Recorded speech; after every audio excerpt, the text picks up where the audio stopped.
अस्सलाम वालेकुम नाजरीन, you are watching news hour with Salma and I am Salma Kausar. नाजरीन, बजट आ गया है। वज़ीर ख़जाना ने पोस्ट बजट प्रेस कॉन्फ्रेंस भी कर दी है। कुछ महंगा हुआ, कुछ सस्ता हुआ। बजट एलोकेशंस की भी बात हो गई, बिलासूद कर्जों की भी बात हो रही है। IMF से भी अभी नेगोशिएशन चल रही है, किसी नतीजे पर नहीं पहुंच पाए। इस पर हम बात करेंगे। पहले सेगमेंट में हमारे साथ एक्सपर्ट्स मौजूद होंगे, उसके बाद दूसरे सेगमेंट में हम बात करेंगे कराची और सिंध के हवाले से। क्या एलोकेशंस हुई, सिंध हुकूमत को क्या शिकवे हैं और क्या उनके शिकवे बजा हैं, इससे पहले कराची के साथ क्या होता रहा, वो सब हम डिस्कस करेंगे। और आखिर में बात करेंगे NCOC के अहम फैसलों की, कुछ पाबंदियों में नरमी की गई थी उस हवाले से, और साथ ही साथ बजट एलोकेशंस कोरोना के हवाले से क्या है, कहाँ इन्वेस्ट होंगी, किस तरह से होंगी, उस बारे में बात करेंगे। हम जो टैक्स दे रहे हैं उस पर टैक्स नहीं लगाएंगे, हम और लोग जो टैक्स नहीं दे रहे उसको टैक्स में लेके आएंगे। हमने इनामी एक मुकाबला शुरू कर देना और कंज्यूमर को कहना है कि भाई इनसे पक्की पर्ची लो। हमने डंडा नहीं मारना इनको, हमने कस्टमर को कहना है इनका गला पकड़ो। गरीब के साथ हमने पॉलिटिक्स नहीं करनी, गरीब गरीब है। नाजरीन, पहले सेगमेंट में हमें ज्वाइन कर चुके हैं चेयरमैन AKD ग्रुप अकील करीम डेडी साहब, और साबिक वजीर खजाना सलमान शाह साहब भी हमारे साथ मौजूद हैं। अकील करीम डेडी साहब, बजट आपने सुना, बिजनेस कम्युनिटी के लिए कितना फ्रेंडली बजट देख रहे हैं आप? मेरा तो ख्याल है कि इस बजट को बिजनेस फ्रेंडली भी कह सकते हैं और आवाम फ्रेंडली भी कह सकते हैं। सही। तो मतलब ये है कि जो गवर्नमेंट ने वादे किए थे कि हम कोई नया टैक्स नहीं लगाएंगे, तो वो तो उन्होंने वादा पूरा ही किया है। लेकिन इसके साथ साथ भी जो जैसे सेल्स असेसमेंट स्कीम इन्होंने जो इंट्रोड्यूस की है, मैं समझता हूँ ये एक स्कीम ही बहुत काफी थी। इसके अलावा कुछ ना भी देते तो मैं समझता हूँ कि ये बजट बहुत अच्छा कहलाता, क्योंकि पाकिस्तान में इशू जो है हरासमेंट का इशू है। अगर कोई भी गवर्नमेंट इसको एड्रेस कर लेगी तो मैं समझता हूँ कि उसके टैक्स नेट तो डेफिनेट बढ़ेगा और कलेक्शन भी बढ़ेगी। और ये हम पीछे 2004, 5, 6 में देख चुके हैं, और हमारे कलेक्शन बढ़ना भी उन्हीं दिनों में शुरू हुआ था। और मैं समझता हूँ कि सलमान साहब तो ज्यादा उसके बारे में आपको बता सकते हैं। उन दिनों में सलमान शाह साहब भी काफी इन्होंने पॉजिटिव रोल प्ले किया था उन दिनों में। तो मैं समझता हूँ कि वैसे तो बजट में बहुत सारी ऐसी चीजें हैं जो हम हाईलाइट कर सकते हैं, हाउसिंग के हवाले से, टेक्सटाइल के हवाले से बहुत सारी ऐसी चीजें हैं। तो मेरा तो ख्याल है कि इस गवर्नमेंट ने इस साल जो बजट दिया है ये पिछले सालों से भी अच्छा बजट है। यानी आपके ख्याल में ये बेहतरीन बजट था। सर, एक और सवाल उसके बाद मैं शाह साहब की तरफ जाती हूँ। एक तो आपने हरासमेंट का जिक्र किया, मैं चाहूँगी थोड़ा सा आप बता दें कि हरासमेंट के इश्यूज कहाँ कहाँ पर हैं, और दूसरा ये कि ये जो बजट है ये स्टॉक मार्केट के लिए कैसे बेनिफिशियल हो सकता है? देखिए, स्टॉक एक्सचेंज में तो अगर आप बोलेंगे कि कोई बहुत बड़ा इम्पैक्ट, तो हाँ 2.5% कैपिटल गेन टैक्स उन्होंने कम किया है और विथ होल्डिंग टैक्स खत्म किया है। मार्जिन फाइनेंसिंग के ऊपर टैक्स था वो खत्म किया है। कोई ये बहुत बड़ा टैक्स तो बेनिफिट नहीं है, लेकिन मैं समझता हूँ हमारी मार्केट तो वैसे ही जब बिजनेस फ्रेंडली बजट हो और ग्रोथ ओरिएंटेड हो, इंटरेस्ट रेट कम हो, तो हमारी मार्केट वैसे ही परफॉर्म करती है। और आप देख रही हैं कि काफी अरसे से मार्केट परफॉर्म कर रही है। और अभी भी हम समझते हैं मार्केट में गुंजाइश काफी है, मार्केट अभी भी काफी सस्ती है। पी रेट उठा के देखो, बुक वैल्यू देखो, तो हमारी मार्केट में तो मेरे ख्याल से गुंजाइश भी काफी है। और फिर इसके साथ साथ हर जगह पे हम देख रहे हैं एक्सपेंशन भी हो रही है और डिमांड भी है। और हाउसिंग की डिमांड तो मैं समझता हूँ आने वाले दिनों में लोग शायद यकीन नहीं कर पाएंगे कि जो पाकिस्तान 1 लाख मकान साल का नहीं बनाता, इस आने वाले साल में 4-5 लाख मकान उनको बनाने हैं। तो ये सारी चीजों को देखते हुए डिमांड तो मुझे बहुत ज्यादा दिख रही है। और जितनी इंडस्ट्रियलाइजेशन बढ़ रही है, जितना एक्सपेंशन हो रहा है, तो ये सारी चीज डिमांड को इंक्रीज करेगी। फिर एक्सपोर्ट साइड पे भी हमारे पास ऑर्डर काफी हैं। तो पहली दफा हम देख रहे हैं कि जो पॉलिसी बनाई गई है, जैसे हाउसिंग सेक्टर को इंडस्ट्री का दर्जा दिया है, मॉर्गेजेस जो पाकिस्तान में कभी सुना भी नहीं था, अब वो मिलनी शुरू हो गई है। फिर गवर्नमेंट ने 300 अरब रुपए की सब्सिडी रखी है लो हाउसिंग के हवाले से, ये भी खुशाइन बात है। तो मैं समझता हूँ ना कि ऐसी बहुत सारी चीजें बजट में चीता अगर बताना शुरू करें तो शायद ये 2-3 घंटे निकल सकते हैं। ठीक है, आपके ख्याल में ये बेहतरीन बजट था। सलमान शाह साहब, आप खुद वजीर खजाना रह चुके हैं। 8,487 अरब रुपए का विफाकी बजट पेश हुआ है। आपकी नजर में क्या ये एक आइडियल बजट था? इन हालात में IMF के प्रोग्राम में रहते हुए यही हो सकता था? देखिए, आई थिंक कि ये रवायती बजट तो सर्टनली नहीं था, और ये आई थिंक एक नया डायरेक्शन देने वाला बजट है। और इसमें जो मेजर डायरेक्शंस हैं, नंबर 1 कि इन्वेस्टमेंट को फ़रोग़ दिया जाए, नंबर 2 पाकिस्तान की इंडस्ट्री को और एग्रीकल्चर को कम्पेटिटिव बनाया जाए और उनकी कॉस्ट ऑफ डूइंग बिजनेस को नीचे लेके आया जाए। इम्पोर्टेड रॉ मटेरियल्स जो हैं उनके ऊपर ड्यूटीज़ को कम किया जाए। तो इसका मतलब है कि ये रेवेन्यू ओरिएंटेड बजट नहीं है, ये प्रोडक्शन ओरिएंटेड बजट है। और इसके साथ साथ जो गरीबों के लिए स्पेशल टारगेटेड सब्सिडीज़ भी दी जाएं, उनको हर किस्म से मराद दी जाएं ताकि वो अपने हालात को बहुत बेहतर कर सकें, जिसमें उनको कैश ट्रांसफ़र्स दी जाएं। जो एहसास प्रोग्राम है उसको बहुत एक्सपेंड किया जाए। हाउसिंग में उनको घर बनाने की उनकी क़ुव्वत को बढ़ाया जाए, उनको अपनी बिजनेस छोटी माइक्रो बिजनेस करने के लिए कर्ज़े दिए जाएं, स्मॉल SMEs को कर्ज़े दिए जाएं, ताकि जो गरीब और छोटा तबका है इकॉनमी का, उसकी इकॉनमी भी अपने तौर पे तेज़ी से चले।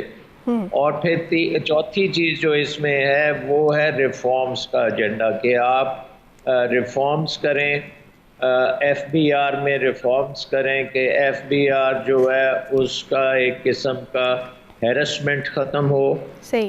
उसके लिए यूनिवर्सल सेल्फ असेसमेंट हो, जो कि हर पाकिस्तानी सिटीज़न को तस्लीम किया जाए कि वो ईमानदारी से टैक्स देगा और वो जो भी असेस करेगा अपनी इनकम उस पर अपने हिस्सा देगा टैक्सों का। और सिर्फ 3 से 4% जो रिटर्न्स होंगे उनको ऑडिट किया जाएगा, और वो भी ऑडिट FBR नहीं करेगी, उसको आउटसोर्स किया जाएगा कंपनीज को, चार्टर्ड अकाउंटेंट फर्म्स हैं, ताकि ये इससे झगड़ा ही निकल जाए कि FBR जो है वो एक्सटॉर्शन करता है, हैरेसमेंट करता है, वो चीज़ें निकल जाएं। इसके साथ साथ इसमें ये भी है कि टैक्सों के निज़ाम को सादा बनाया जाए, सिंप्लीफाई किया जाए, और टैक्स पेयर जो है उसको इंसेंटिवाइज किया जाए कि वो हुकूमत के साथ कोऑपरेट करे, जैसे कि सेल्स टैक्स की वो रसीद ले, और वो रसीद जो है जब वो हुकूमत को पेश करेगा तो उसके एवज़ उसको इनाम भी दिए जा सकते हैं। सो आई थिंक कि ये बड़ा इनोवेटिव है बजट उस तरह से, और पूरी इकॉनमी का एक किस्म का किबला दुरुस्त कर रहा है कि प्राइवेट सेक्टर ने इकॉनमी को ड्राइव करना है, हुकूमत ने फैसिलिटेट करना है, हुकूमत ने कमज़ोर तबकों का ख्याल रखना है, उनको सहूलतें देनी हैं, उनके लिए हेल्थ कार्ड देने हैं, उनके लिए कफ़ालत कार्ड देने हैं, किसान के लिए स्मॉल लोन्स और किसान कार्ड देना है। तो ये बहुत सी चीज़ें हैं जो आई थिंक पाकिस्तान की इकॉनमी को टोटली सलमान शाह साहब, आपने बड़ी अच्छी सजेशंस भी ऐड कर दी हैं, लेकिन इस वक्त सूरत हाल ये है कि इससे पहले भी गवर्नमेंट जो टारगेट्स रखती थी उनको प्रॉपर्ली मीट नहीं कर पाती थी। अभी टैक्स टारगेट में 24% इजाफा कर दिया गया है। आप रिफॉर्म्स की बात करें, अगर ये रिफॉर्म्स नहीं होती तो क्या ये इजाफा मुमकिन हो पाएगा टैक्स टारगेट में? देखिए, ये पहली बार है कि ये रेवेन्यू ओरिएंटेड बजट नहीं है, जैसे मैंने पहले कहा कि ये प्रोडक्शन ओरिएंटेड बजट है, और इसमें उम्मीद ये है कि इसके साथ हमारी प्रोडक्शन में जब बूस्ट आएगी और उसके साथ एक्सपोर्ट्स भी बढ़ेगी, इन्वेस्टमेंट आएगी, तो टैक्सेस ऑटोमेटिकली बढ़ने शुरू होंगे। और अगर साफ शफाफ निज़ाम होगा टैक्सों का तो वो खुद ब खुद बढ़ते जाएंगे, क्योंकि इकॉनमी एक्सपैंड करती जाएगी और टैक्स नेट में नए लोग भी आएंगे जो इस वक्त सम रीज़न के लिए बाहर हैं। सो आई थिंक इसमें एम्बिशियस टारगेट्स ज़रूर हैं, लेकिन डायरेक्शन दुरुस्त है। डायरेक्शन जो है आपकी नज़र में भी। जो छोटे इन्वेस्टर्स हैं उनके लिए क्या अट्रैक्शन है इस बजट में? और अगर सप्लीमेंट्री बजट आता है इन केस, क्योंकि आईएमएफ के साथ अभी डीलिंग हमारी चल रही है, कंप्लीट नहीं हुई, और अगर आईएमएफ बजिद रहता है कि हमने टैरिफ भी बढ़ाना है, हमने हमने अपने टैक्सेस को भी उसी तरह से इम्प्लीमेंट करना है जिस तरह उनकी डिमांड है, तो क्या छोटा इन्वेस्टर इफेक्ट नहीं होगा उससे सप्लीमेंट्री बजट में अगर टैक्सेस की भरमार आ जाती है? देखिए, पहली बात तो ये है कि आईएमएफ हुकूमत के साथ चलेगी, क्योंकि जो हुकूमत कर रही है वो भी आईएमएफ की भी वही ऑब्जेक्टिव्स हैं, और वो ये है कि इकॉनमी को स्टेबल तरीके से ग्रो किया जाए। और आईएमएफ ने देख लिया है कि अभी जो ग्रोथ आई है वो करंट अकाउंट में कोई डेफिसिट नहीं हुआ, अभी तक हम सरप्लस में जा रहे हैं, क्योंकि हमारे पास एक विंडो, एक कुशन आ गया है बहुत बड़ा रेमिटेंसेस का, जिसकी वजह से बहुत से हमारे जो बैरून मुल्क ट्रांजैक्शंस हैं वो फाइनेंस हो सकती हैं। सो करंट अकाउंट डेफिसिट उस तरह से इशू नहीं रहा। दूसरी बात ये है कि एक्सचेंज रेट जो है वो बड़े अच्छी लेवल पे आके स्टेबलाइज हो गया, और वो मार्केट डिटरमिन्ड है, मार्केट ड्रिवन है। सो अगर बहुत ज़्यादा प्रेशर आएगा तो वो एक्सचेंज रेट फिर मूव करना शुरू कर देगा, तो वो भी आईएमएफ उससे भी सेटिस्फाइड है।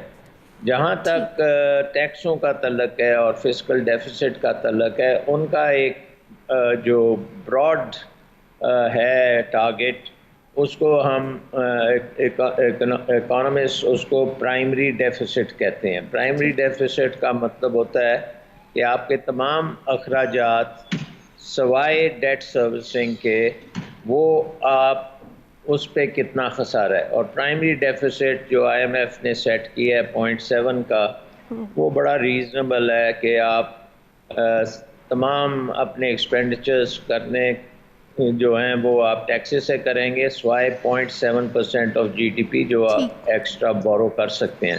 सो आई थिंक उसमें भी आईएमएफ को कोई इशू नहीं होगा कि हमने कौन से नए टैक्स लगाए हैं या नहीं लगाए, as long as primary deficit is met.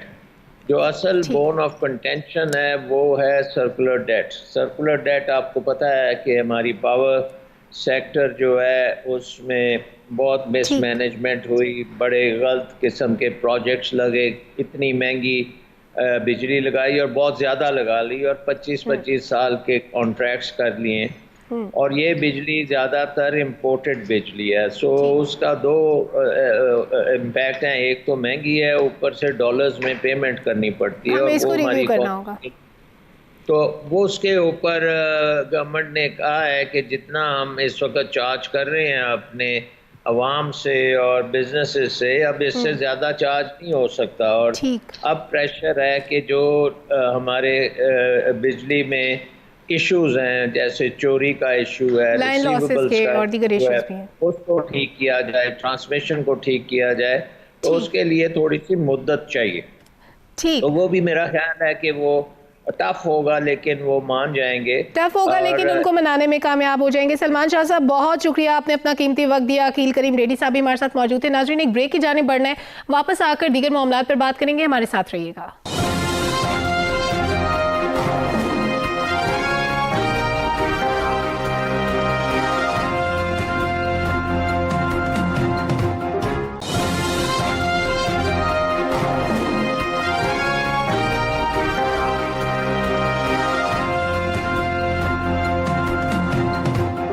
Karachi transformation plan, इस प्लान की मंजूरी 739 अरब रुपए का कुल हुजम पर मबनी है।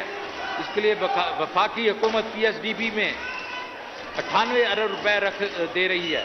सिंध के 14 से जायद अजला के लिए तरक्याती मंसूबे। इस प्लान के तहत 444 अरब रुपए की लागत से 107 मंसूबों की तकमील की जाएगी। वेलकम बैक नाजरीन। कराची के लिए, सिंध के लिए और सिंध के 14 अजला के लिए वफाकी बजट में बहुत कुछ है, लेकिन कराची क्योंकि मईशत के लिए रीढ़ की हड्डी समझा जाता है, तो कराची के मसाइल, उसके लिए एलोकेशंस और उन पर कितना अमल दरामद होता है, इस पर बात करने के लिए मैं ज्वाइन किया है सीनियर सियासतदान फारूक सत्तार साहब ने। फारूक सत्तार साहब, बहुत शुक्रिया, आपने प्रोग्राम के लिए वक्त दिया।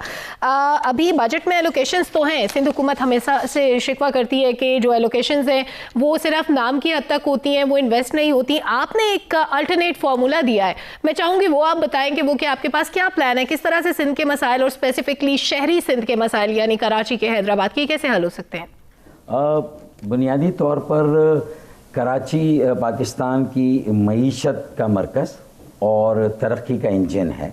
ट्रू। इस लिहाज से पूरे सूबे, सिंध के सूबे को ये एजाज़ हासिल है कि कराची की बदौलत पूरे सिंध से रेवेन्यू सबसे ज़्यादा कौमी ख़जाने में जाता है, जो कि 60% है हो या 70% हो, और उसमें इनडायरेक्ट टैक्स जो है वो बहुत ज़्यादा है। तो मैंने एक्चुअली ये फार्मूला दिया है कि कराची में हमेशा ये लॉलीपॉप दिया जाता है, और 1100 अरब रुपए का ऐलान तब हुआ था जब कराची डूबा था, कराची वाले डूबे थे, वरना पीटीआई की हुकूमत है वफाकी और MQM यहाँ पर मकामी हुकूमत थी, और उसने वफाकी हुकूमत में पीटीआई को सपोर्ट किया।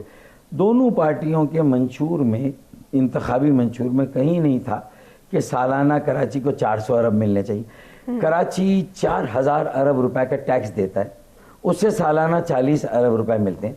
तो पहली बात तो जो पहलवान आपको कमा कर दे रहा है, अगर उसे ही 3 वक्त का खाना आप नहीं देंगे तो वो पहलवान आपके लिए कब तक कुश्ती लड़ेगा, कब तक पूरे मुल्क को चलाएगा, कब तक सबको खिलाएगा? तो जो भी खा रहा है उसको कराची की ग़िज़ा और खुराक का भी ख्याल रखना होगा। तो एक बात तो ये ज़रूरी है। और चलें खुदा करके कुछ नहीं हुआ, कम से कम 740 अरब रुपए का पहली बार ऐलान हुआ। अगर पूरे मुल्क के लिए 900 अरब रुपए का सालाना तरक्याती प्रोग्राम है तो कराची के लिए कहा गया 740 अरब रुपए।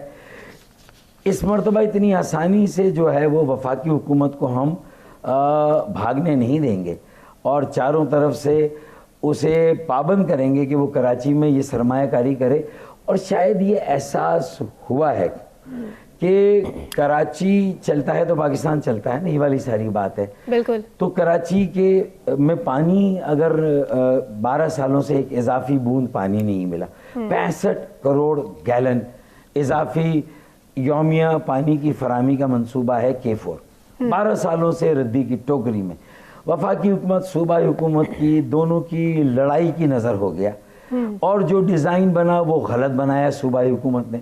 मकामी सारे इदारे सूबाई हुकूमत ने सर आपने डिज़ाइन की निशानदेही की कि वो गलत बना, लेकिन जिस वक्त सिंध हुकूमत ये बना रही थी, जब उस वक्त आपने आवाज़ क्यों नहीं बुलंद की? दूसरी बात ये कि हम 21वीं सदी में बैठ के पानी और बिजली के मसाइल की बात कर रहे हैं कराची जैसे बड़े शहर के लिए, जिसको आपने कहा कि वो पहलवान है जो कमा कर देता है। तो उसके लिए जितना अर्सा आप या आपकी पार्टी, आप लोगों के पास इक़्तिदार रहा, आपने क्या किया? और आपने काफ़ी लंबा अरसा गुजारा है, आपने कराची को बड़े करीब से देखा है, आपने ना सिर्फ वहाँ पे ज़िंदगी गुजारी बल्कि बड़ी तवाना आवाज़ रही है आपकी इक़्तिदार के ऐवानों तक भी। तो उस सारे अरसे के दौरान क्या डेवलपमेंट्स हुई और अभी क्या एक्सपेक्ट कर रहे हैं? और जैसे आपने कहा कि इस दफ़ा वफाकी हुकूमत को भागने नहीं देंगे, किस तरह से पाबंद करेंगे? आप इस वक्त गालिबन MQM से कुछ नाराज़ हैं, तो इस नाराज़गी के दौरान MQM यहाँ पर इत्तेहादी है वफाक की, कैसे प्रेशर डाला जाएगा गवर्नमेंट पे? देखिए, सबसे पहले तो मैंने अवामी मोबिलाइजेशन की है 3 साल से, जो MQM के बिगाड़ और ख़राबी के ख़िलाफ़ मैं लड़ रहा था। तो आर्जी तौर पर उन्होंने मुझे MQM से अलग कर दिया, वो बिगाड़ और वो ख़राबी कायम है। तो मेरा पहला प्रेशर तो उस बिगाड़ और ख़राबी को दूर करके ये वाहिद पाकिस्तान की मिडिल क्लास एजुकेटेड लोगों की, पढ़े लिखे लोगों की, और बड़ी अक्सरियत इसमें नौजवानों की है, और ये पाकिस्तान बनाने वालों की मौजूदा नस्ल है जो पाकिस्तान बना सकते हैं। जो एक बड़ा मुनफरिद अमल था खुदादाद ममलकत पाकिस्तान बनाना, उसके लिए कुर्बानियाँ देना, जद्दोजहद करना, तो फिर पाकिस्तान को बचाने और दोबारा बनाने के लिए भी मेरे ख्याल में पाकिस्तान बनाने वालों की मौजूदा नस्ल का और कराची का तो पहले ही एक कौमी किरदार है, तो इसको एक लाइन में लाने की ज़रूरत है। तो पहले MQM के क़िबले को मैं सुधार रहा हूँ और उन्हें कह रहा हूँ कि वो वफाकी हुकूमत में 1.5 वजारतों कि खैरात पर कनात ना करे, 40 अरब रुपए पर ना करे, और ये 740 अरब या जो 1100 अरब रुपए का ऐलान हो जिसमें से एक पैसा नहीं मिला, वो इस मरतबा लेना है तो वजारतें छोड़नी पड़े, मराद छोड़नी पड़े, मफादात छोड़ने पड़े, लेकिन सर्कुलर ट्रेन के काम पर आगाज होना चाहिए, कचरा उठाने का जदीद निज़ाम बनना चाहिए, गटर का जो मसले हैं ये उबलते हुए ये फिक्स होने चाहिए, और 65 करोड़ गैलन का जो मनसूबाबंदी गलत हुई, हमने आवाज़ उठाई थी, ये ले गए उसको हाईवे की तरफ से जो सुपर हाईवे है, जबकि ये नेशनल हाईवे से पिपरी से किंजर लेक से वहाँ से इसकी सारी कैनाल आती, इसकी सारी लाइनें यहाँ से निज़ाम डलता है, जो सारा निज़ाम डला हुआ, ये गलत रास्ता ले गए जो कि फेल हो गया। अब सूबाई हुकूमत को भी इसका अच्छा फारूक सत्तार साहब, बिगाड़ का हम जिक्र कर रहे हैं कि ये कहाँ से पैदा हुआ। एक वक्त था जब 90 सियासी सरगर्मियों का मरकज हुआ करता था और उस वक्त हम देखते थे कि छोटी छोटी सी बात पर हड़तालें हो जाती थी, पूरा कराची बंद हो जाता था। आपको नहीं लगता कि ये जिस बिगाड़ का हम जिक्र कर रहे हैं ये उस वक्त से शुरू हुआ? देखिए, हमारी जो सियासी कुव्वत थी ना, अगर समझ लें कि वो 5,000 रुपए के बराबर थी, तो उस ज़माने में उसे हम 500 रुपए में बड़ा सस्ता अपना सौदा कर लेते थे, फिर भी ब्लैक मेलिंग का इल्ज़ाम हम खाते थे। मैं यही अपने साथियों को समझाता था कि हम आर्जी इख्तियारात पर कनात ना करें, हम आर्जी जो वसाइल दिए जाते हैं, कि मुशर्रफ साहब के ज़माने में वसाइल मिले आर्जी, कोई आइन में प्रोटेक्शन नहीं, कोई बजट में प्रोटेक्शन नहीं, किसी जगह कुछ लिखा नहीं जाता था। तो ये सारी अगर हम सारी सूरत हाल को देखें तो मेरे ख्याल में मेरी पार्टी में एक बड़ी कदीम पुरानी लड़ाई है और आज भी मैं उस लड़ाई पे लड़ रहा हूँ। इसलिए मैं कहता हूँ कि हमें हुकूमत को सपोर्ट करना चाहिए, वज़ीर आज़म को इत्मीनान का वोट दें, उनके सारे बजट पास करें, स्पीकर डिप्टी स्पीकर के, लेकिन आप वजारतें मत लें, खुद उस चीज़ में उनकी नाकामी में शरीक मत हो। हाँ, आप अच्छी मशावरत दें, आप उनके साथ सपोर्ट करें, खड़े रहें, अच्छी लेजिस्लेशन, अच्छी जो आइनी तरामीम हो, जो बुनियादी आइनी इस्लाहात, सियासी इस्लाहात होनी, लैंड रिफॉर्म्स हैं। सर, आपके पास बड़ा अच्छा प्लान भी है, बड़ी अच्छी रिफॉर्म्स की भी आप बात कर रहे हैं, इस सब के लिए आपको एक फोरम भी दरकार होगा। क्या आप कोई अलग से पार्टी बनाने का सोच रहे हैं या MQM के साथ सुलह हो सकती है? हैदर अब्बास रिजवी साहब के साथ भी आपकी खासी नाराजगी चल रही है आजकल। नहीं, हैदर अब्बास रिजवी के साथ मेरी कोई नाराज़गी नहीं है, बल्कि वो और मैं तो बहुत कहीं पर भी मिलते हैं, बहुत मोहब्बत के साथ और अपनाइयत के साथ मिलते हैं। माजी में एक आध ऐसा वाक़या हो गया था जब मेरे बहादुराबाद के साथियों से इख्तलाफ हुआ तो उन्होंने अपना सारा वज़न उस तरफ डाल दिया था और मुझे कहते थे कि हल्का हाथ रखें, तो सिर्फ मैंने उस पर उन्हें टोका था थोड़ा सा, वरना मैं तो इस तरह किसी पे बरहम भी नहीं होता। लेकिन मैंने ये भी समझाया कि मेरी सादगी का, मेरी मसलहत पसंदीदगी का, मेरी जो मसालहत जो पसंदीदी है उसका नाजायज़ फ़ायदा ना उठाएं, शराफत का ना उठाएं और मुझे मजबूर ना करें नई पार्टी, नया ग्रुप बनाने पर। और मैं MQM आज भी MQM कर रहा हूँ, तो अल्लाह ना करे ये मेरी कमज़ोरी नहीं है, मैं नहीं मरा जा रहा कि मुझे वापस जाना है। वो ये बताएं कि उन्हें मेरी ज़रूरत है या नहीं, मेरे बगैर वो पार्टी को कहाँ मज़ीद तबाह बर्बाद किया, कहाँ वो लेकर चले गए। 1.5 वजारतों पर इत्तफाक करके ना लापता साथी बाजियाब हुए, ना बेगुनाह असीर रिहा हुए, ना 65 करोड़ मिलियन गैलन यौमिया इजाफी पानी का मंसूबा आगाज हुआ, ना 1100 अरब में से एक पैसा मिला। अब मसाइल वहीं के वहीं है। सर, वक्त कम है, एक आखिरी सवाल, उसका मैं मुख्तसर जवाब चाहूंगी आपसे। जी, सिर्फ छोटा सा सवाल कि बल्दियाती इदारे, जवाब नहीं है जी देखिए, मुख्तसर जवाब नहीं, मेरे जो आपके सवाल हैं उसके जवाब तफसीली हैं और मैं दूंगा। इसी शर्त पे मैं प्रोग्राम में भी आया हूँ, मुझे ये इख्तियार आपको देना होगा। हाँ जी, पूछें। जी सर, मैं ये चाह रही थी कि आप बता दें कि बल्दियाती इदारे माली बहरान का शिकार होने का आप भी एतराफ़ कर चुके हैं, इसके लिए आपने एक तहरीक का भी ऐलान किया था, वो तहरीक कहाँ तक पहुँची है? देखिए, मैं आपको यकीन दिलाता हूँ, कल मेरा APMSO का 43वां यौम तासीस मैंने PIB में मनाया, मेरे साथियों ने हैदराबाद में मनाया। आप उसकी पूरी वीडियो क्लिप देख लें, उनकी पूरी तकरीर सुन लें और मेरे जो नए साथी हैं जो नए इंडक्ट हुए हैं उसमें कराची के बेहतरीन डिबेटर्स हैं जो नंबर 1 और 2 पोजीशन लेते हैं, जो कि अवामी सियासत करने के लिए लोगों में जाकर उन्हें मुनज़्ज़म मुतहर्रिक करने के लिए तैयार हैं, उन्हें मुत्तहिद करने, और उन्होंने काम शुरू किया। मेरे सारे अज़ला में APMSO को लेकर एक यूथ पॉलिटिकल विंग, अल्हम्दुलिल्लाह मैं तो कह रहा हूँ कि 40 ओवर हमने खेले, 10 ओवर का मैच रह गया 50 ओवर का, और इन 10 ओवर्स में भरपूर परफॉर्मेंस दे रहे हैं आप अपनी तरफ से। बहुत शुक्रिया फारूक सत्तार साहब हमारे साथ मौजूद। आप 26 मार्च की मेरी तकरीर देख लें और कल की मेरी तकरीर और मेरा इज्तिमा देख लें, आपको हजारों सैकड़ों बच्चे, नौजवान, बेटियां नजर आएंगे। एक उम्मीद है, ये नौकरी बचाने वाले, ट्रांसफर पोस्टिंग, ये मराते लेने वाले नहीं है लोग जो मेरे जलसों में प्रोग्राम में आते हैं। फारूक सत्तार साहब, मैं कथा कलामी के लिए माजरत चाहूंगी, आपका जवाब बिल्कुल अवाम तक पहुंच गया। मुझे यहाँ पर एक मुख्तसर ब्रेक की जाने बढ़ना है। नाज़रीन हमारे साथ रहिए।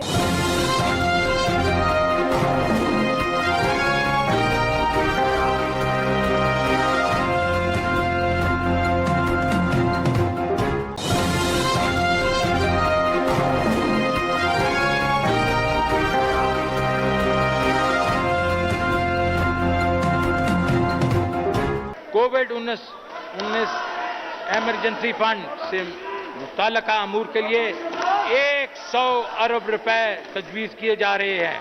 वेलकम बैक नाजरीन।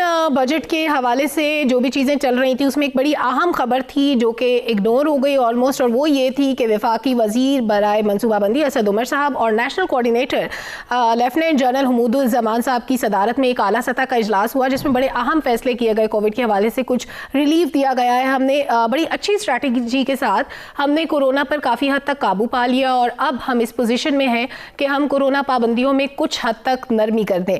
इस हवाले से बात करने के लिए हमारे साथ मौजूद हैं पार्लिमानी सेक्रेटरी बराए सेहत डॉक्टर नौशीन हामिद साहिबा। डॉक्टर साहिबा, बहुत शुक्रिया आपने प्रोग्राम के लिए वक्त दिया।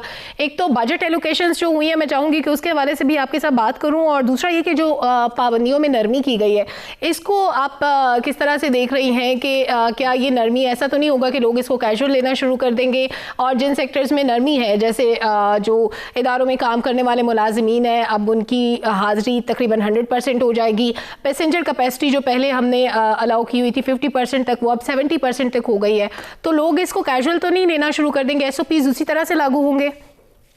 जी बिल्कुल। बिस्मिल्लाहिर्रहमानिर्रहीम। देखिए जी, चीज़ें इवेंचुअली तो ओपन अप करनी थी क्योंकि कोरोना वायरस वो चीज़ है, वो ये पेंडेमिक कि जो कुछ अरसे तक हम हमारे साथ है और ये कुछ महीनों और सालों की बात है। अब जिस तरह 1-1.5 साल आपके सामने गुजर चुका है और मजीद कितना टाइम लगता है ये अभी कोई भी नहीं कह सकता। तो इसलिए अब हम जिंदगी के कारोबार को और मईशत को और बाकी एक्टिविटीज को एक इंडेफिनिट पीरियड से नहीं रोक सकते, इसलिए ये तमाम चीजें जो है अपनी दोबारा नॉर्मल की तरफ लाइफ को आना है। तो इसके अंदर जाहिर है जैसी हमें थोड़ी सी भी विंडो मिलती है, ये चीजें जैसी कंट्रोल होती हैं, कोविड की इन्फेक्शन रेट नीचे आता है, तो चीजों को ग्रेजुअली ओपन तो जरूर किया जाता है, मगर SOPs की इम्प्लीमेंटेशन जो है वो उसी तरह से रहेगी कि मास्क, जहाँ पे भी पब्लिक स्पेस है, जहाँ ज्यादा लोग हैं वहाँ पे आपको मास्क का इस्तेमाल लाजमी करना है, सैनिटाइजर का इस्तेमाल करना है, ज्यादा लोगों ने एक जगह पे इकट्ठे नहीं होना। ऑफिस में भी ये सर्कुलर जारी कर दिए गए हैं कि ऑफिस में गो के लोग आएंगे मगर वो अपनी अपनी सीट पे रहें, किसी एक जगह पे ज्यादा लोगों की गैदरिंग नहीं होगी, 3 से 4 से ज्यादा लोग जो हैं वो एक जगह पे इकट्ठे नहीं होंगे। इस तरह से बाकी भी जो पब्लिक प्लेसेस हैं, आउटडोर आपने देखा है कि अभी खुली है, इंडोर के ऊपर अभी भी रिस्ट्रिक्शन है। तो जितना हम SOPs को अमल दरामद करते हुए जो जो चीज खोल सकते हैं ताकि लोगों का रोजगार चले वो खोली जा रही है। बच्चों की एजुकेशन बहुत सफर कर गई थी, वो तमाम चीजें जो है वो खोली जा रही है।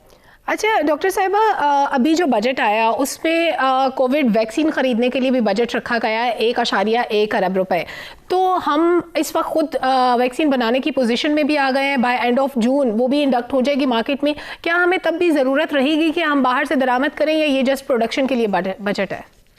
नहीं जी, ये हमने ये परचेज करने के लिए है क्योंकि अभी हमारी कैपेसिटी जो होगी, जो पाक वैक पाकिस्तान में बननी शुरू हो गई है, ये तकरीबन 30 लाख डोजेस पर मंथ बनाने की कैपेसिटी होगी हमारे पास। और ये जाहिर सिंगल डोज है तो अगर 30 लाख बनती है तो महीने के 30 लाख लोग उससे केटर हो जाएंगे, मगर हमारी रिक्वायरमेंट इससे बहुत ज्यादा है। हम तकरीबन 4 से 5 लाख डेली लोगों को वैक्सीनेट करते हैं, जो कि तकरीबन 50 लाख के करीब बन जाया करेंगे पर मंथ। तो इसलिए हमारी रिक्वायरमेंट इससे बहुत ज्यादा है, इसलिए हम परचेज भी कर रहे हैं और डिफरेंट कंपनीज के साथ हमारी एग्रीमेंट भी हुए हैं, पाइपलाइन में है और इंशाल्लाह ये वैक्सीन जो है ये मुल्क में फेज वाइज जो है वो कुछ पहुंच चुकी है, बाकी पहुंच रही है। ठीक, डॉक्टर साहिबा, हम 1 करोड़ से ज़ायद लोगों को वैक्सीन लगाने का हदफ माशाल्लाह से पूरा कर चुके हैं और अब मजीद भी वॉक इन वैक्सीनेशन का भी आगाज़ कर दिया गया है 18+ के लिए। लेकिन अंडर 18 के लिए स्ट्रैटेजी क्या है? इस वक्त हमारी जो कैपेसिटी है वैक्सीनेशन की वो कितनी है? और अगर हम अंडर 18 को वैक्सीनेट नहीं करते, हम रिलाई करते हैं उनके अपने जो बॉडी का डिफेंस सिस्टम होता है, तो बच्चे बीमार होना शुरू हो जाएंगे, क्योंकि काफ़ी केसेस इस तरह के भी सामने आए, छोटे बच्चों में कोविड भी पाया गया है। देखिए, इसमें 2 चीजें हैं। सबसे पहली बात तो ये है कि सबसे पहले हमने अपनी जो वल्नरेबल पॉपुलेशन है, जो सबसे ज्यादा एट रिस्क है, अगर आप मोर्टेलिटी का डेटा देखें, जो डेथ का जो जितनी डेथ्स हुई हैं, तो उनमें मेजॉरिटी डेथ्स जो हुई हैं वो बड़ी उम्र के लोगों की हुई हैं। और जैसे जैसे एक एज ब्रैकेट नीचे आता है, वो डेथ रेट जो है वो बहुत विजिबली फॉल करता है और कम एज में 18+ या 20+ में वो बहुत बहुत कम है। तो इसलिए ये वाले जो हैं, इनको अगर कोई डिजीज होती भी है तो इनमें इतनी इम्यूनिटी होती है कि ये इसको फाइट कर लेते हैं। तो इसलिए हम लोग पहले जो बड़ी उम्र के लोग और जो बड़ी पॉपुलेशन है उनके ऊपर ज्यादा फोकस किया गया था। दूसरी बात ये है कि अभी पाकिस्तान में जितनी वैक्सीन भी अवेलेबल हैं जो इस्तेमाल हो रही हैं, वो अंडर 18 के लिए अप्रूव नहीं हुई हैं। उनके ऊपर हमारे पास क्लिनिकल डेटा और क्लिनिकल अप्रूवल नहीं है कि वो 18 साल से कम उम्र लोगों के लिए इस्तेमाल की जाए।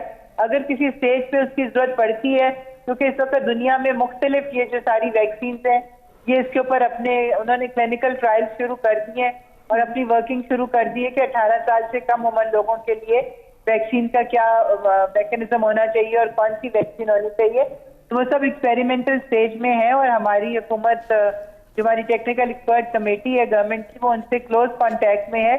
जैसे 18 साल से कम उम्र के लिए कोई वाज़ेह डेटा हमारे पास आता है तो फिर उन लाइन्स के ऊपर भी काम किया जाएगा। डॉक्टर साहिबा, एक और मुख्तसर सवाल मैं चाहूँगी, क्विकली आप उसका जवाब दे दें कि अभी तक जो हमारी स्ट्रैटेजी थी काफ़ी कामयाब रही, हमने कोरोना को बड़े अच्छे तरीके से बाकी दुनिया के मुकाबले में कंट्रोल किया, क्या यही स्ट्रैटेजी हम आगे भी इम्प्लीमेंट करेंगे? आइंदा हमें क्या स्मार्ट लॉकडाउन की ज़रूरत पेश आएगी या अब हम उस फेज से निकल चुके हैं? के आने से पहले हम लोग ज्यादा से ज्यादा लोगों को अपना वैक्सीनेट कर दें और हमारा टारगेट जो है वो 2021 तक 7 करोड़ लोगों का है कि अगर ये हदफ हम अचीव कर लेते हैं तो हम हर्ड इम्यूनिटी की तरफ चले जाएंगे। ठीक, बहुत शुक्रिया डॉक्टर नौशीन हामिद साहिबा, अपने वक्त दिया। इसके साथ ही नाजरीन, प्रोग्राम का वक्त खत्म हो गया है। न्यूज़ आवर से इजाजत दीजिए। अल्लाह हाफ़िज़।